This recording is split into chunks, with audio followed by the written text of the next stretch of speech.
क्या आप अपना एक पर्सनल पोर्टफोलियो वेबसाइट बना के अपने करियर को नेक्स्ट लेवल पे लेके जाना चाहते हैं? तो ये वीडियो है आपके लिए।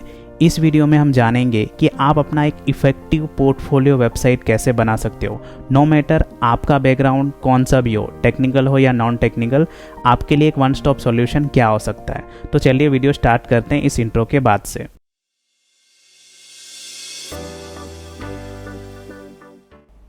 इस वीडियो को हम दो पार्ट में डिवाइड करेंगे। पहला उन लोगों के लिए जो नॉन टेक्निकल बैकग्राउंड से आते हैं और सेकंड उन लोगों के लिए जो टेक्निकल बैकग्राउंड से आते हैं। अभी आप एक नॉन टेक्निकल पर्सन हो तो आप अपने रिज्यूमे को कैसे बनाओगे? उसके लिए आपके पास मेनली 3 तरीके हैं। पहला, आप इंटरनेट पे से कोई नो कोड टूल का यूज़ कर सकते हो। सेकंड, आप वर्डप्रेस CMS का यूज़ कर सकते हो। और थर्ड वन, आप कोई प्रोफेशनल डेवलपर को हायर कर सकते हो और अपना पोर्टफोलियो बनवा सकते हो। अभी वन बाय वन सब तरीके को डिटेल में समझते हैं। पहला तरीका है नो कोड टूल का यूज़ करना। अभी नो कोड टूल होता क्या है? जैसे कि नाम से ही पता चल रहा है कि आपको कोड लिखने की ज़रूरत नहीं पड़ेगी, आपको रेडीमेड कुछ मिलेगा, वहाँ से आपका पोर्टफोलियो डायरेक्ट प्रिपेयर हो जाएगा और आपको सिर्फ होस्ट करना है। तो ऐसा ही होता है, इंटरनेट पे बहुत सारे प्रोवाइडर होते हैं, वो आपको एक टेम्पलेट देते हैं और उनके पास मल्टीपल टेम्पलेट्स होते हैं। आपको अपने नीड के हिसाब से चूज़ करना होगा, डिज़ाइन उसमें आपके सेंस के हिसाब से डालनी होगी और आपकी डिटेल डालनी होगी पोर्टफोलियो में जो आपको डालना है, और you are good to go. आपको सिर्फ होस्ट करना है और पब्लिश करना है, आपका पोर्टफोलियो रेडी। अभी सेकेंड तरीके पे आते हैं जो है वर्डप्रेस CMS का यूज़ करना। अभी वर्डप्रेस क्या है? इसको भी हम नो कोड टूल ही बोल सकते हैं। इसमें भी आपको कोड करने की ज़रूरत नहीं पड़ती।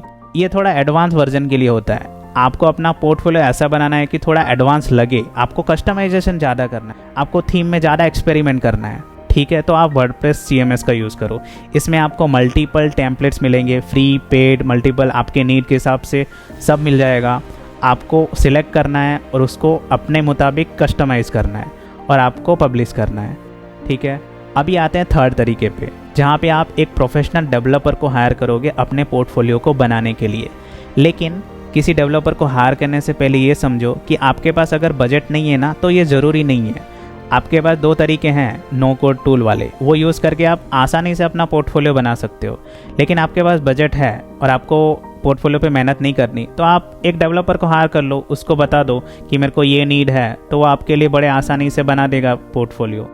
अभी एक बोनस टिप, आप अपने पोर्टफोलियो को बनाओगे ना, तो उसमें एक और ध्यान रखना कि आपका जो फील्ड ऑफ वर्क है ना, फॉर एग्जांपल आप इंटीरियर डिज़ाइनर हो, तो आपके पोर्टफोलियो में ना इंटीरियर डिज़ाइनर झलकना चाहिए कि आप अपने कलर कॉम्बिनेशन या फिर अपने थीम को ऐसा चूज़ करो ना, अपने टेम्पलेट को ऐसा चूज़ करो ना पोर्टफोलियो में कि आपका काम उसमें दिखना चाहिए, ताकि जो भी आपका पोर्टफोलियो ओपन करे ना, तो उसको तुरंत वाइब आनी चाहिए कि हाँ आप एक इंटीरियर डिज़ाइनर हो, तो आपने अपना पोर्टफोलियो उसी तरीके से बनाया है। तो that is very important to grab attention from your client. तो अभी हमने ये तो समझ लिया कि अगर आप नॉन टेक बैकग्राउंड से आते हो, आपका जो प्रोफाइल है वो नॉन टेक है, तो आप अपने पर्सनल पोर्टफोलियो वेबसाइट को कैसे बना सकते हो। अभी हम समझते हैं कि अगर आपका प्रोफाइल टेक्निकल है, यानी आप कोडिंग से रिलेटेड जॉब करते हो या कोडिंग से रिलेटेड आपका प्रोफाइल है, तो आप कैसे अपने पर्सनल पोर्टफोलियो वेबसाइट को बना सकते हैं। इसमें सबसे पहले बात करते हैं उनकी जो IT में तो है बट उनकी प्रोफाइल कोडिंग की नहीं है। जैसे आप एक टेस्टर हो या आप UI UX में हो। अभी आप UI UX में हो तो आपकी सारी क्रिएटिविटी HTML और CSS की मदद से ऊपर आएगी। अगर आप एक टेस्टर हो तो आप अगेन वर्डप्रेस या किसी ऐसे टूल का यूज करके अपनी ऑनलाइन प्रेजेंस दिखा सकते हो। अभी हम लोग बात करते हैं डिटेल में सिर्फ डेवलपर्स के बारे में। लेट्स से आप डेवलपर हो। अभी डेवलपर कई तरीके के हो सकते हैं। लेट्स से आप front end, back and, full stack developer हो, आप सिर्फ फ्रंट एंड डेवलपर हो, आप सिर्फ बैक एंड डेवलपर हो। इसमें कई सारी वैरायटीज हो सकती हैं। अगर आप एक फुल स्टैक डेवलपर हो और आप अपने आप को फुल स्टैक डेवलपमेंट या फुल स्टैक डेवलपर के तौर पे ही दिखाना चाहते हो मार्केट में, हम पर्सनल पोर्टफोलियो वेबसाइट बना क्यों रहे हैं? हम इसलिए बना रहे हैं क्योंकि हम अपनी अथॉरिटी उस टेक्नोलॉजी में मार्केट में प्रूफ कर पाए। अगर हमें उसे प्रूफ करना है तो इम्पॉर्टेंट है कि हम अपने पर्सनल पोर्टफोलियो को बनाते समय इस बात का ध्यान रखें कि जो क्लेम हम टेक्नोलॉजी वाइज कर रहे हैं, उसी पर्टिकुलर टेक्नोलॉजी में हमारा पर्सनल पोर्टफोलियो वेबसाइट तैयार हुआ है। फॉर एग्जाम्पल, लेट्स से आप वन स्टैक डेवलपर हो या आप जावास्क्रिप्ट आपका बैकग्राउंड है, तो आपने Next.js चूज किया और फ्रंट एंड आपने बैक एंड में भी चूज कर लिया Next.js, तो आपके ये JS वाली स्किल्स को दिखाता है। अभी आप एक जावा डेवलपर हो या पाइथन डेवलपर हो तो आपको फ्रंट एंड में तो नेक्स्ट.जेएस ही चाहिए, क्योंकि वो एसईओ ऑप्टिमाइज्ड है, उसमें बहुत सारी फीचर्स हैं जो आपको एसईओ के करस्पॉन्डिंग हेल्प करेगी, उसकी लोडिंग, रेंडरिंग और बहुत सारे ऐसे फीचर्स हैं। नेक्स्ट.जेएस में बात कभी और, बट आपको नेक्स्ट.जेएस यूज करना चाहिए।